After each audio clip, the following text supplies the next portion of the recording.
Hello everyone, welcome back to my YouTube channel. आज का हमारा टॉपिक है क्लास 12 का प्रॉपर्टीज देखना है हमें क्रिस्टलाइन सॉलिड का। क्या इसका प्रॉपर्टीज होता है क्रिस्टलाइन सॉलिड का, इसका शेप कैसा होता है, इसका ऑर्डर कैसा होता है, इसका मेल्टिंग पॉइंट होता क्या है और ये कैसा नेचर को शो करता है। अनाइसोट्रोपिक नेचर, आइसोट्रोपिक नेचर क्या होता है, ये सभी के बारे में हम लोग देखेंगे। तो हम स्टार्ट कर रहे हैं प्रॉपर्टीज ऑफ क्रिस्टलाइन सॉलिड। इसका जो प्रॉपर्टीज है, कई प्रॉपर्टीज है। फर्स्ट इसका जो प्रॉपर्टीज है वो हमारा शेप है। इसका जो शेप होता है वो कैसा होता है, तो ध्यान रखना, दे हैव डिफिनिट कैरेक्टरिस्टिक। इसका जो गुण होता है, इसका जो कैरेक्टरिस्टिक होता है और डिफिनिट होता है, निश्चित होता है, फिक्स होता है। एंड ज्योमेट्रिकल शेप, और इसका जो शेप होता है वो ज्योमेट्रिकल शेप होता है, या फिर इसी को एक और तरह से लिख सकते हैं, इसका जो शेप होता है और रेगुलर होता है। मतलब कि इसका जो पार्टिकल जो है, इसका जो छोटा छोटा जो कण है जिससे मिलकर ये जो सॉलिड बना है, उसका पार्टिकल रेगुलर फॉर्म में अरेंज होता है। रेगुलर कहने का मतलब, अगर मान लिया जाए यहाँ पे एक ब्लू है और तो आगे में भी ब्लू है, आगे में भी ब्लू है, तो इस तरह से अगर मान लिया जाए एक मान लिया कॉन्स्टिट्यूएंट पार्टिकल ब्लू है तो नेक्स्ट वाला भी ब्लू है, नेक्स्ट वाला भी ब्लू है, तो ये आगे पूरे क्रिस्टल में ब्लू ही ब्लू सिर्फ रहेगा।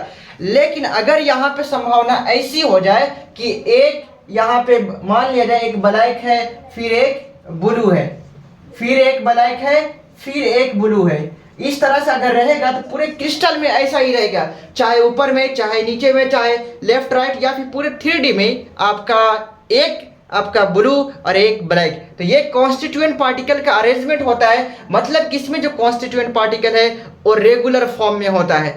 तो इसका फर्स्ट प्रॉपर्टीज हम लोगों ने देख लिया। उसके बाद जो है melting point, they have sharp melting point. इसका जो मेल्टिंग पॉइंट होता है काफी ज्यादा तेज होता है, काफी ज्यादा अगर देखा जाए इसका मेल्टिंग पॉइंट ज्यादा होता है। मेल्टिंग पॉइंट का क्या मतलब होता है, किसी सॉलिड को लिक्विड में कन्वर्ट कर देने के प्रोसेस को ही हम लोग मेल्टिंग पॉइंट कहते हैं। किसी सॉलिड मटेरियल को लिक्विड में बदल देना मेल्टिंग कहलाता है। और जिस फिक्स टेम्परेचर पर बदलते हैं उसको हम लोग कहते हैं पॉइंट। जैसे में अगर हम आइस को देखें, आइस को अगर देखें हम तो 0 डिग्री पर आपका फ्रीज भी हो जाता है। और जनरली उसको अगर देखें हम तो एक उसका आइस का अगर टेम्परेचर 100 डिग्री सेल्सियस पे वो आपका फुल्ली तरह से आपका लिक्विड फॉर्म में और वाइपर बनने लगता है। तो इस तरह से हम देखते हैं कि they have sharp melting point. इसका जो मेल्टिंग पॉइंट होता है काफी ज्यादा शार्प होता है। उसके बाद अगला जो है हमारा, it has long range order, और ये भी काफी ज्यादा हमारा इंपॉर्टेंट है। इसमें जो ऑर्डर होता है लॉन्ग रेंज होता है। जैसे में कुछ सॉलिड ऐसा होता है कि उसका जो ऑर्डर होता है लॉन्ग रेंज नहीं होता है। कहने का मतलब ये है कि कॉन्स्टिट्यूएंट पार्टिकल जो है, मान लीजिए एक ब्लैक है, फिर आगे भी ब्लैक, फिर आगे भी ब्लैक, इस तरह से इसका जो कॉन्स्टिट्यूएंट पार्टिकल है उसका अगर देखा जाए लॉन्ग रेंज में होता है और ये पूरे क्रिस्टल में होता है। अब जैसे में बिना लॉन्ग रेंज वाला का क्या होता है, मतलब शॉर्ट रेंज वाला। शॉर्ट रेंज कहने का मतलब ये है, अगर मान लिया जाए कि यहाँ पे ब्लैक था, ये आगे गया, आगे इस तरह से गया, 2 ब्लैक आपका पार्टिकल है, लेकिन आगे जाके ब्लू बना दिया। तो यहाँ पर आप देख रहे हो कि इसका जो रेंज है ब्लैक वाला का वो टूट गया। तो ये शॉर्ट रेंज होता है। और ये जो क्रिस्टलाइन सॉलिड है वो ऑलवेज, हमेशा अगर बात करें हम, तो ये हमारा मोस्टली लॉन्ग रेंज ऑर्डर ही बनाता है। इसका स्ट्रक्चर अगर हम आगे देखेंगे। उसके बाद जो है नेचर की बात करें, it has always known as true solid. इसे ट्रू सॉलिड के नाम से भी जाना जाता है। क्यों? क्योंकि ये अगर देखा जाए, जैसे में कोई सॉलिड को ट्रू सॉलिड, जैसे में हम आगे पढ़ेंगे कि अमोर्फस सॉलिड को स्यूडो सॉलिड भी कहा जाता है। मतलब कि वो एक तरह से झूठा सॉलिड है। मतलब कि उसमें अगर देखा जाए, आप एक ग्लास मिरर देख रहे हो या फिर ग्लास डोर आप देखते हैं, या फिर आपके घर में भी होता है, तो कुछ साल के बाद देखते हैं कि ऊपर वाला आपका जो थिकनेस होता है कंपेयर टू नीचे वाला का, तो टॉप वाला का थिकनेस और नीचे वाला का थिकनेस अगर दोनों को देखें, शुरुआत में दोनों सही होता है, लेकिन कुछ सालों के बाद, कुछ महीनों के बाद देखते हैं कि ऊपर वाला पतला हो जाता है, नीचे वाला बाद में होता है। मतलब ये ग्लास जो पार्टिकल से मिलकर बना है उसमें फ्लो करने की टेंडेंसी होती है, लेकिन इसमें जो होता है ऐसा कोई टेंडेंसी नहीं होता। कहने का मतलब ये, अगर मान लीजिए बोर्ड है, क्या ये बोर्ड आज से 5 साल या फिर कुछ महीना के बाद ऊपर में पतला तो नीचे में मोटा हो जाएगा? या फिर अभी तो सेम साइज का है, ऊपर में आप देख रहे हो इसका थिकनेस सही है, इसका भी थिकनेस बराबर है, कुछ साल के बाद क्या हम ये कहेंगे कि ऊपर वाला पतला हो गया, नीचे वाला मोटा हो गया? नहीं, इसका जो अगर देखें हम तो ये जिस तरह से है वास्तविक रूप से, तो वास्तविक रूप से ही है, इसलिए इसे कहा जाता है ये हमारा जो है वो ट्रू सॉलिड है।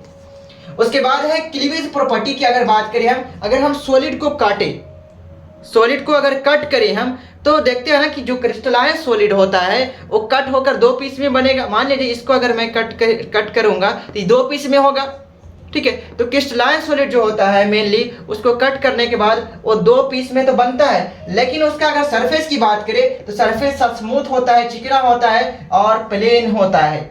तो वही कहता है when cut with sharp edge tool, जब किसी शार्प एज टूल के साथ हम कट करते हैं, मान लीजिए कि नाइफ है हमारा एज टूल है, ठीक है, इससे अगर हम कट करते हैं किसी भी सॉलिड मटेरियल को तो ये दो पार्ट में बढ़ जाता है और एंड न्यूली सरफेस जनरेटेड, और एक नया सरफेस हमारा जनरेट हो जाता है। जैसे मैं अगर मान लीजिए ये हमारा सरफेस था, ये हमारा एक सब्सटेंस है, ये सॉलिड है, इसका सरफेस है, अगर मैं इसको काट दिया तो एक नया सरफेस हमारा क्रिएट हो जाएगा। तो बोलता है एंड न्यूली सरफेस जनरेटेड, और ये जो सरफेस होगा स्मूथ हो सकता है, प्लेन हो सकता है।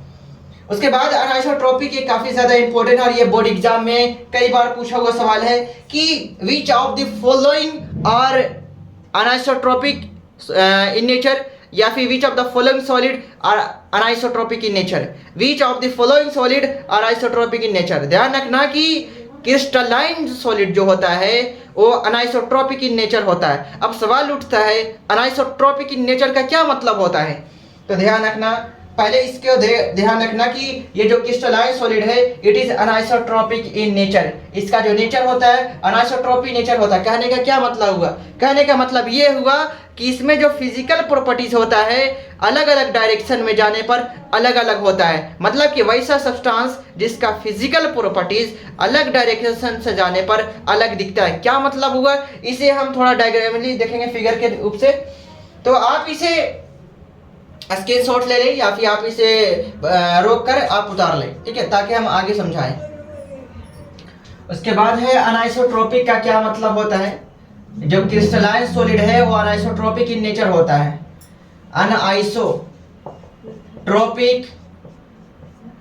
अनाइसोट्रॉपिक का क्या मतलब होता है, तो अनाइसोट्रॉपिक का मतलब होता है अगर हम बात करें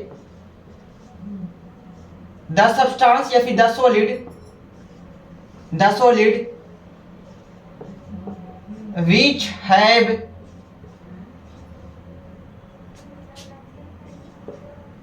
different physical properties डिफरेंट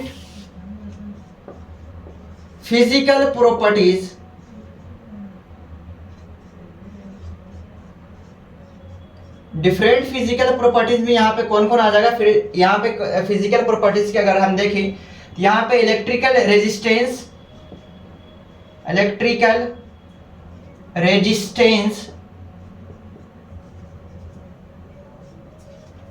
और रिफ्रैक्टिव इंडेक्स। तो यहाँ पे हम फिजिकल प्रॉपर्टीज में क्या ले रहे हैं, एक इलेक्ट्रिकल रेजिस्टेंस होगा और एक रिफ्रैक्टिव इंडेक्स होगा।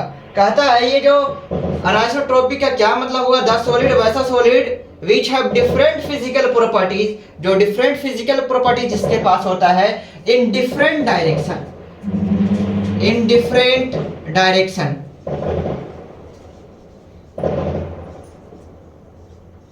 वैसा सॉलिड या फिर वैसा सब्सटेंस जिसका फिजिकल प्रॉपर्टीज डिफरेंट होता है डिफरेंट डायरेक्शन में। कहने का क्या मतलब होगा, जैसे अगर मान लिया जाए कि मैं इसका एक फिगर बना रहा हूं क्रिस्टलाइन सॉलिड का, हमारा फर्स्ट जो पार्टिकल है ये थोड़ा चल नहीं रहा है, ठीक है, मैं ऊपर वाले सारे को दिखा रहा हूं, ध्यान रखना ये ब्लू कलर से दिखा रहे हैं, ये सारे पार्टिकल है। ये जो है हमारा एक सॉलिड का पार्टिकल है, मैंने सारे को ब्लू से दिखा दिया और नीचे वाले को हम दिखा देते हैं ब्लैक से, ठीक है, ब्लैक से हम दिखा देते हैं। ध्यान रखना इन दोनों के बीच दिखा रहे हैं, आप सामने सामने भी दिखा सकते हैं।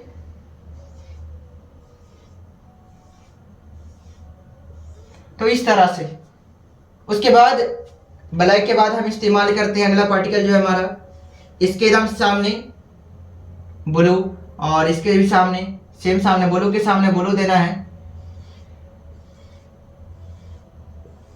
तो ये हमारा इस तरह से है। अब ब्लैक के सामने हम ब्लैक दे देते हैं, यहाँ पे ब्लैक,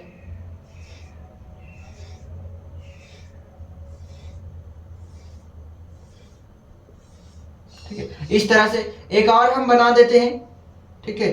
यहाँ पे ब्लू के सामने ब्लू देना है,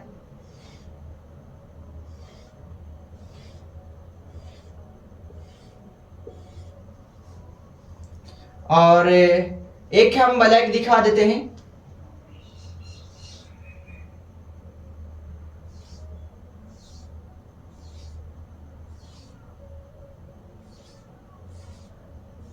देखो अब आपसे सवाल उठता होगा कि मन में ये करने से हमें क्या मिल रहा है। तो ध्यान रखना, मैंने क्या बोला कि जो सब्सटेंस का जो फिजिकल प्रॉपर्टीज है डिफरेंट होता है, डिफरेंट डायरेक्शन है। मान लिया जाए कि मैं अगर आगे मूव कर रहा हूं तो मेरा फिजिकल प्रॉपर्टीज कुछ और है, अगर मैं पीछे जा रहा हूं पीछे के डायरेक्शन में, जैसे मान लीजिए मैं इस डायरेक्शन में जा रहा हूं तो इस तरफ से मेरा फिजिकल प्रॉपर्टीज कुछ और है, अगर मैं इस तरह से आता हूं आगे की ओर आता हूं तो इस तरह से मेरा फिजिकल प्रॉपर्टीज डिफरेंट है। मतलब कि इस तरह से जाने पर फिजिकल प्रॉपर्टीज कुछ और हो रहा है और इस तरफ आने पर कुछ और हो रहा है। तो इस तरह से हम देखेंगे कैसे। यहाँ पे अगर मैं मान लिया कि यहाँ से अगर आप यहाँ पर देखो, अगर ऊपर से मैं नीचे आता हूँ या फिर चलो मैं इधर से जाता हूँ, अगर मैं ये ए से इस तरह से बी तक जाता हूँ, ए से लेकर के बी तक, तो इसमें आप देखोगे कि एरा में सभी जो पार्टिकल है ये वाला हम देखेगा कि सारा ऊपर वाला जो है ब्लू ब्लू ही दिख रहा है।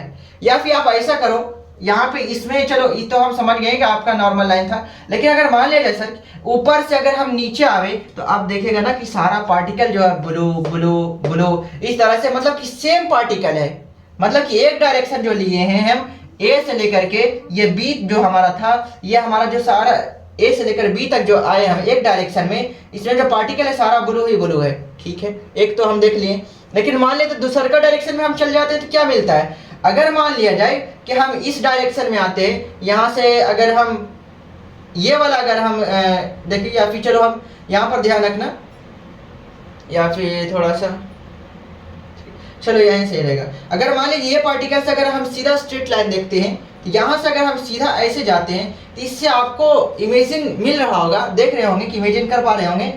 यहाँ से अगर मैं चलता हूँ सर इस डायरेक्शन से तो यहाँ पर एक पार्टिकल जो है ब्लैक है, फिर ब्लू है, फिर ब्लैक है, फिर ब्लू है, फिर ब्लैक है, फिर ब्लू है। मतलब हुआ कि यहाँ पर आप देखो कि एरा में जो आ रहे थे यहाँ सारा ब्लू ही ब्लू था, लेकिन एरा में जा रहे थे एक ब्लैक एक ब्लू, एक ब्लैक एक ब्लू। तो आप देखो कि दो डायरेक्शन मैंने किया तो दोनों डायरेक्शन में क्या है, फिजिकल प्रॉपर्टी डिफरेंट है। तो ये हमारा इस तरह से हुआ। यहाँ पर अगर देखा जाए तो यहाँ पर अगर मान लिया जाए कि एक रो में अगर मान लिया जाए कि हम सारी को गर्ल्स को बैठा दिए, ये सारा गर्ल्स है, ठीक है ना, इस तरह से, तो गर्ल्स गर्ल्स गर्ल्स इस तरह से हमारा हुआ। लेकिन अगर मान लिया जाए कि एक गर्ल्स है फिर एक हमारा बॉय है, एक गर्ल्स है फिर एक बॉय है, एक गर्ल्स है एक बॉय है, तो इस तरह से अगर हम करें, अगर एक गर्ल्स है एक बॉय है, एक गर्ल्स है एक बॉय, तो ये हमारा रेगुलर में हुआ। मतलब कि एक गर्ल्स फिर एक बॉय, एक गर्ल्स एक बॉय, तो ये रेगुलर फॉर्म में हुआ। इरेगुलर अगर कहने का क्या मतलब हुआ, अगर मान लीजिए कि एक बॉय है फिर गर्ल्स है, फिर मान लीजिए एक बॉय है फिर एक और बॉय है, कहने का क्या मतलब हुआ, अगर एक जगह एक बॉय है, मान लीजिए एक जगह जो पार्टिकल है, पार्टिकल मैं इस्तेमाल कर लेता हूँ, मान लेता हूँ कि एक बॉय है उसके बाद गर्ल्स है फिर एक और गर्ल्स है, तो यहाँ पे जो ऑर्डर देखो ना कि बोले तो ऑर्डर जो है यहाँ पे डिस्टर्ब हो जा रहा है। मतलब कि एक बॉय है तो एक गर्ल्स है फिर बॉय होना चाहिए, लेकिन हो क्या रहा है, एक बॉय है तो दो गर्ल्स है, फिर एक बॉय है फिर एक गर्ल्स है फिर दो बॉय है, तो ये जो ऑर्डर है ये काफ़ी ज़्यादा डिस्टर्ब हो जाता है। तो यहाँ पर ध्यान रखना, क्रिस्टलाइन सॉलिड में है यहाँ पे रेगुलर फॉर्म में होता है। अगर एक रो में पूरा गर्ल्स है तो पूरा गर्ल्स ही रहेगा, नीचे बॉय है तो पूरा बॉय ही रहेगा, ठीक है। तो इस तरह से अगर एक के बाद एक पार्टिकल बैठा रहे हैं तो एक के बाद एक पार्टिकल होना चाहिए, और ये एक लाइन में नहीं पूरे क्रिस्टल में होनी चाहिए। तो इस तरह से हमारा ये अरेंजमेंट था। ऐसे देख सकते हैं यहाँ पे मैंने पूरा ब्लू लिया था, पूरा लाइन में ब्लू, नीचे वाला में ब्लैक लिया, पूरा लाइन में ब्लैक लिया, फिर ब्लू फिर ब्लैक फिर ब्लू फिर ब्लैक।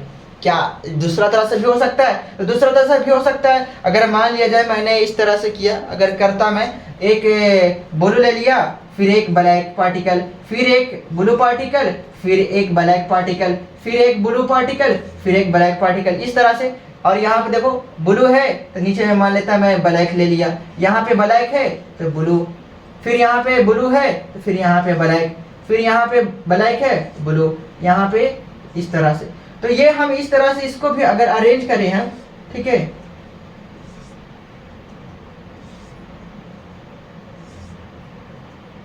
इस तरह से, ये भी हमारा एक सॉलिड है, इसमें भी पार्टिकल है रेगुलर फॉर्म में, एक के बाद एक है, एक के बाद एक है। अगर मैं इसके इस डायरेक्शन में जाता हूं तो मेरे को दिख रहा है कि एक ब्लैक, एक ब्लू, एक ब्लैक, एक ब्लू दिख रहा है, ठीक है। लेकिन अगर मान लीजिए कि मैं यहाँ से अगर सीधे ऐसे चला जाता हूँ, आपको देखने को मिलेगा अगर मैं ए से लेकर के बी गया तो यहाँ में एक ब्लैक एक ब्लू, लेकिन अगर मान लीजिए सी से लेकर डी गया तो आप इमेजिन कर पा रहे होंगे कि ये सी से डी तक में पूरा आपका ब्लू है।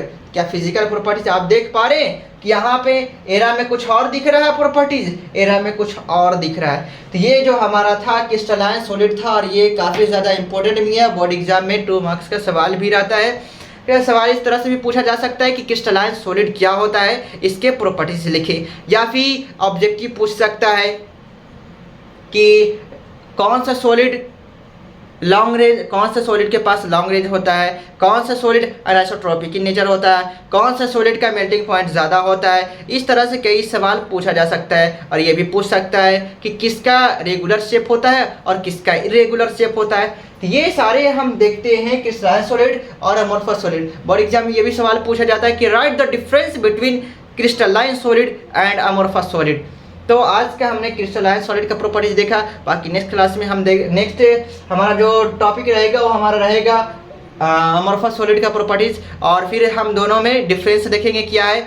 तो आज का टॉपिक हमारा यहीं तक है, और यहीं तक हम वीडियो को कंक्लूड करते हैं, और बाकी मिलते हैं नेक्स्ट वीडियो में। आप कमेंट करना कि कैसा लगा आपका वीडियो, फिर मिलते हैं।